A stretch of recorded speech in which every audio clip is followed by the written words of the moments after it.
सत श्री अकाल सारे बच्चों ਨੂੰ ਅੱਜ ਆਪਾਂ ਇੰਟਰਨੈਟ ਬਾਰੇ ਸਮਝਾਂਗੇ। मैं तो लैक्चर दे रहा वैसे तो इनू की समझावा मैं सारी दुनिया के हर बच्चे नू छोटे तो छोटे वड्डे नू सब नू पता है इंटरनेट की है। अज आप समझांगे ठीक है। इंटरनेट सब तो पहला तो ये समझना पेगा अपन भी इंटरनेट होंदा की है। इंटरनेट की छोटी जी गल है भी जिवें हज़ारां लाखां कंप्यूटर जो आपस च जुड़े हो ना उसनूं इंटरनेट ही कहते हैं। इंटरनेट अपने नाम का अर्थ अपने आप दसदा है। इसका अर्थ है इंटरनेशनल नैटवर्क ऑफ कंप्यूटर्स। असी इसनूं नैटवर्क ऑफ कंप्यूटर्स भी कह दिंदे आ। इस विच की है सारे संसार दे फैले हुए लाखां हज़ारां कंप्यूटरां नूं आपस च जोड़ के बनया है। इसका काम की है? इसका काम की माउस के छोटे जे बटन तो एक क्लिक करन ते असी हज़ारां लाखां तरह दीयां सूचनावां नूं एक माउस के क्लिक नाल असी दुनिया के किसी भी कोने ते बैठे हुए प्राप्त कर सकते हैं। ये इंटरनेट सी। इंटरनेट का इतिहास, इंटरनेट के इतिहास बारे भी कई तरह दीयां गल्लां हन। 1960 तो इन्हूं शुरुआत मन्नी जाती पर इन्हूं ये मानता नहीं मिली। 1979 में अमेरिका तो शुरू होया सी जिन्हों असी ARPANET भी कहते हाँ। ये एक एडवांस रिसर्च ਲਈ बनाया गया एक प्रोग्राम सी ਜਿਹੜਾ कि नैशनल सिक्योरिटी उन्होंने डिफेंस ਲਈ ਅਤੇ इस नासा ਲਈ शुरुआत हुई सी।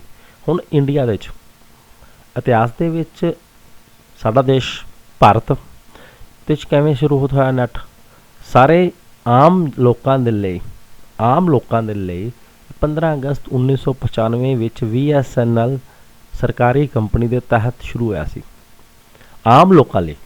जद कि नैट पहला भी शुरू हो चुका 1982 पर इंटरनेट जोड़ा आम जनता लिए भारत विच 15 अगस्त 1995 तो शुरू होया सी ते नवंबर 1998 विच इहदे लई ये ओपन करता सी प्राइवेट कंपनियां भी इंटरनेट की सर्विस एक प्राइवेट सैक्टर दी कंपनियां भी दे सकदियां जिन्होंने असीं सर्विस प्रोवाइडर बोलते हुंदे हां। इंटरनेट और नैटवर्क द्वारा किए जाते काम हुण सानू वैसे तो सब नूं बच्चों नूं पता ही है भी इंटरनेट तो किहड़े काम किए जा सकते हैं, लेकिन एक बेसिक गल किहड़ी है भी जिहड़ी मेन असीं रिटन विच किवें लिखांगे। दुनिया दीयां खबरां अते जानकारी प्राप्त करने लई असीं इंटरनेट की वरतों करते हाँ। कला अते मनोरंजन का साधन, ऑनलाइन खरीददारी अजकल सारे बच्चों नूं पता है फ्लिपकार्ट एमाजोन होर भी कई तरह की जिवें सरकारी कंपनी इंडिया की हैगी सारियां ऑनलाइन के थ्रू असी खरीददारी कर सकते हाँ। सब तो ज़्यादा फेमस है इंटरनेट के चिट्ठियाँ भेजना। किवें डाक्स जिन्ने भी सरकारी काम होंदे आ सारे काम चिट्ठियाँ राहीं भेजे जाते।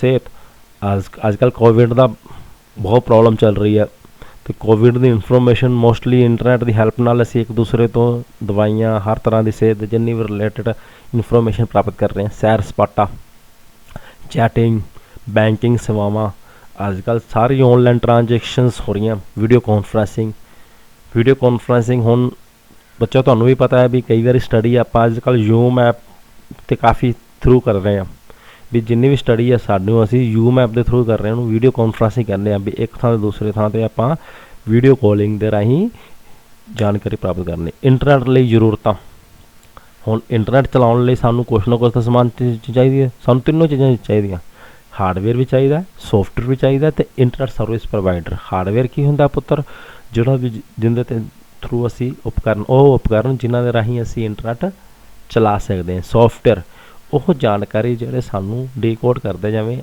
एनालॉग टू सिग्नल आंदा analog to digital to analog इहनूं आप सानूं सिग्नलों की भाषा समझ नहीं आ सकती सानूं ट्रांसलेट करने लई सानूं कुछ सॉफ्टवेयर की लोड़ पैंदी है इंटरनेट चलाउण लई।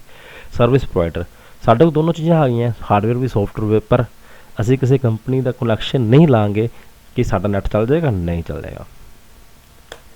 इंटरनेट सर्विस प्रोवाइडर हाँ हुण इहदे च लिखदे आ इंटरनेट सर्विस प्रोवाइडर की हुंदा वो कंपनियां जिहड़ियां सानूं इंटरनेट चलाउण लई मदद करदियां। इंटरनेट सर्विस प्रोवाइडर नूं ISP भी किया जाता है। यही वो कंपनियां होंदियां हन जो इंटरनेट दी सुविधा दिंदियां हन। जिवें कि उदाहरण के तौर पर जियो कंपनी अजकल एयरटेल है, वोडाफोन आइडिया है, BSNL है, ठीक है ना। होर भी प्राइवेट सैक्टर ਦੀਆਂ कई कंपनियां इस मार्केट 'ਚ उपलब्ध हैं ਜਿਹੜੀਆਂ ब्रॉडबैंड सर्विस ਦਿੰਦੀਆਂ ਪਈਆਂ। ठीक है।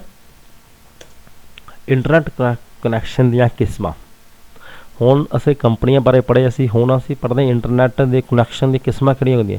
ਜਿਵੇਂ ਸਾਡੇ ਟਾਈਮ 'ਤੇ 1995 96 ਜਿਵੇਂ 2007 'ਚ ਉਦੋਂ ਡਾਇਲ ਅਪ ਕਨੈਕਸ਼ਨ ਹੁੰਦਾ ਸੀ।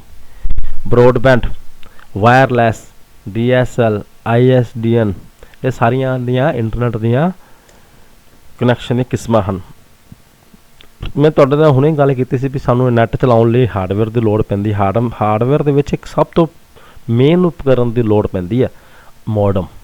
ਮੋਡਮ ਦੀਆਂ ਕਿਸਮਾਂ, ਬਾਹਰੀ ਮੋਡਮ, ਅੰਦਰੂਨੀ ਮੋਡਮ, ਦੋ ਤਰ੍ਹਾਂ ਦੇ ਹੁੰਦੇ ਹਨ, ਐਕਸਟਰਨਲ ਤੇ ਐਂਡ ਇੰਟਰਨਲ। ਮੋਡਮ ਤੋਂ ਕੀ ਭਾਵ ਹੈ? ਮੋਡਮ ਤੋਂ ਭਾਵ ਹੈ ਮੋਡੂਲੇਟਰ, ਡੀਮੋਡੂਲੇਟਰ, ਵੀ ਇੱਕ ਸਿਗਨਲ ਨੂੰ ਦੂਸਰੇ ਸਿਗਨਲ ਵਿੱਚ ਬਦਲਣਾ। ਕਿਉਂਕਿ ਜਿੰਨੇ ਵੀ ਸਿਗਨਲ ਆ ਰਹੇ ਹਨ ਨੈੱਟ 'ਤੇ ਉਹ ਸਾਰੇ ਐਨਾਲੋਗ ਹੈ। ਐਨਾਲੋਗ ਟੂ ਆਪਾਂ ਕਿਹੜੇ ਸਮਝਦੇ? ਡਿਜੀਟਲ। ਕੰਪਿਊਟਰ ਡਿਜੀਟਲ ਸਿਗਨਲ ਸਮਝਦਾ। ਐਨਾਲੋਗ ਟੂ ਡਿਜੀਟਲ 'ਚ ਬਦਲਣਾ, ਡਿਜੀਟਲ ਟੂ ਐਨਾਲੋਗ 'ਚ ਬਦਲਣਾ, ਇਹ ਸਾਰਾ ਕੰਮ ਮੋਡਮ ਦਾ ਹੁੰਦਾ ਹੈ। ਮੋਡਮ ਦੀ ਕਿਸਮਾਂ ਕੀ? ਬਾਹਰੀ, ਕੰਪਿਊਟਰਾਂ ਦੇ ਨਾਲ ਤਾਰਾਂ ਦੇ ਜ਼ਰੀਏ ਬਾਹਰੀ ਤੌਰ 'ਤੇ ਜੁੜੇ ਹੁੰਦੇ ਹਨ, ਉਸ ਨੂੰ ਬਾਹਰੀ ਮੋਡਮ ਕਹਿੰਦੇ ਹਨ। ਅੰਦਰੂਨੀ, ਜਿਹੜੇ ਕੰਪਿਊਟਰ ਦੇ ਅੰਦਰ ਲੱਗੇ ਹੁੰਦੇ ਹਨ ਉਹਨਾਂ ਦੀ ਰਫ਼ਤਾਰ ਬਾਹਰੀ ਮੋਡਮ ਦੇ ਮੁਕਾਬਲੇ ਘੱਟ ਹੁੰਦੀ ਹੈ। ਅੰਦਰੂਨੀ ਜਿਹੜੇ ਮੋਡਮ ਹੁੰਦੇ ਆ ਉਹਨਾਂ ਦੀ ਰਫ਼ਤਾਰ ਘੱਟ ਹੁੰਦੀ, ਜਿਹੜੇ ਬਾਹਰ ਲੱਗੇ ਹੁੰਦੇ ਉਹਨਾਂ ਦੀ ਰਫ਼ਤਾਰ ਜ਼ਿਆਦਾ ਹੁੰਦੀ ਹੈ। ਇੰਟਰਨੈਟ ਸੇਵਾਵਾਂ, ਵੇਖੋ ਪੁੱਤਰ ਇੰਟਰਨੈਟ ਬਾਰੇ ਅਸੀਂ ਸਮਝ ਲਿਆ ਇੰਟਰਨੈਟ ਕੀ ਹੈ, ਇੰਟਰਨੈਟ ਦੀਆਂ ਸਰਵਿਸ ਪ੍ਰੋਵਾਈਡਰ ਕੰਪਨੀਆਂ ਕਿਹੜੀਆਂ ਹਨ, ਕਿਹੜੀ ਕਿਹੜੀ ਸਰਵਿਸ ਦੇ ਰਹੀਆਂ। ਆਪਾਂ ਹੁਣ ਉਹਨਾਂ ਦੀਆਂ ਸਰਵਿਸ ਦੀਆਂ ਪੜ੍ਹਾਂਗੇ। ਕਾਫੀ ਤਰ੍ਹਾਂ ਦੇ ਕੰਮ ਦੇ ਰਹੀ ਹੈ ਇੰਟਰਨੈਟ ਦੇ ਵਿੱਚ। ਸਭ ਤੋਂ ਜ਼ਿਆਦਾ ਫੇਮਸ ਹੈ WWW, world wide web. World wide web ਜਾਂ ਵਿਸ਼ਵ ਵਿਆਪੀ ਜਾਲ, ਭਾਵ ਦੁਨੀਆ ਭਰ ਦਾ ਜਾਲ, ਹਾਈਪਰ ਟੈਕਸਟ ਦਸਤਾਵੇਜ਼ਾਂ ਦਾ ਇੱਕ ਜੁੜਿਆ ਹੋਇਆ ਪ੍ਰਬੰਧ ਹੈ ਜਿਨ੍ਹਾਂ ਤੱਕ ਇੰਟਰਨੈਟ ਰਾਹੀਂ ਪਹੁੰਚ ਕੀਤੀ ਜਾਂਦੀ ਹੈ। ਇੱਕ ਵੈਬ ਫਰਲੋ ਰਾਹੀਂ ਕਈ ਵੀ ਵੈਬ ਸਫੇ ਵੇਖ ਸਕਦੇ ਹਨ ਜਿਨ੍ਹਾਂ ਵਿੱਚ ਲਿਖਤ, ਤਸਵੀਰਾਂ, ਵੀਡੀਓਜ਼ ਅਤੇ ਹੋਰ ਮਲਟੀਮੀਡੀਆ ਹੋ ਸਕਦੀਆਂ ਹਨ। ਹਾਈਪਰ ਲਿੰਕਾਂ ਰਾਹੀਂ ਉਹਨਾਂ ਦਰਮਿਆਨ ਆ ਜਾ ਸਕਦੇ। ਹਾਈਪਰ ਲਿੰਕ ਕੀ ਹੁੰਦੇ ਪੁੱਤਰ?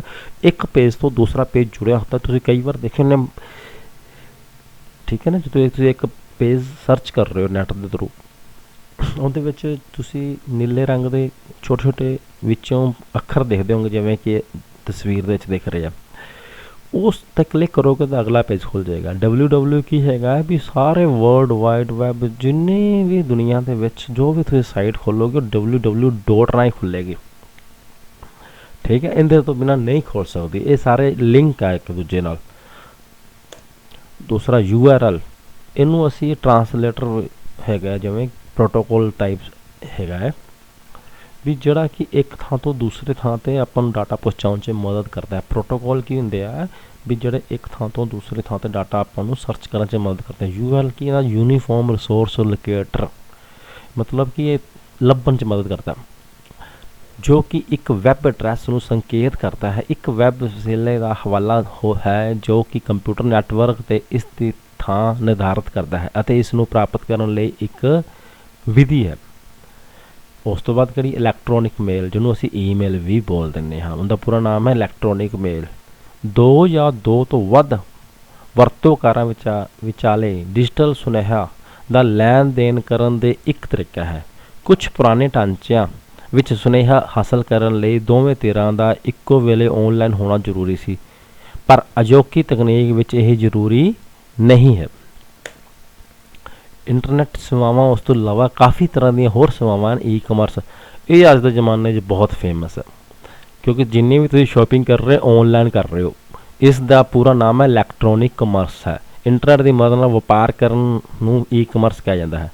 ਸੋਸ਼ਲ ਨੈਟਵਰਕ ਸਾਈਟਸ, ਇਹਦਾ ਸਭ ਨੂੰ ਪਤਾ। ਸੋਸ਼ਲ ਨੈਟਵਰਕ ਸਾਈਟਸ ਅੱਜ ਕੱਲ੍ਹ ਕਿਹੜੀਆਂ? ਬਹੁਤ ਹੈਗੀਆਂ। ਫੇਸਬੁੱਕ ਫੇਮਸ ਸਭ ਤੋਂ ਜ਼ਿਆਦਾ, ਚੈਟਿੰਗ ਹੈ ਆਦਿ। ਕਈ ਤਰ੍ਹਾਂ ਦੀਆਂ ਸੇਵਾਵਾਂ ਹੋਰ ਵੀ ਹਨ। ਥੈਂਕ ਯੂ ਪੁੱਤਰ।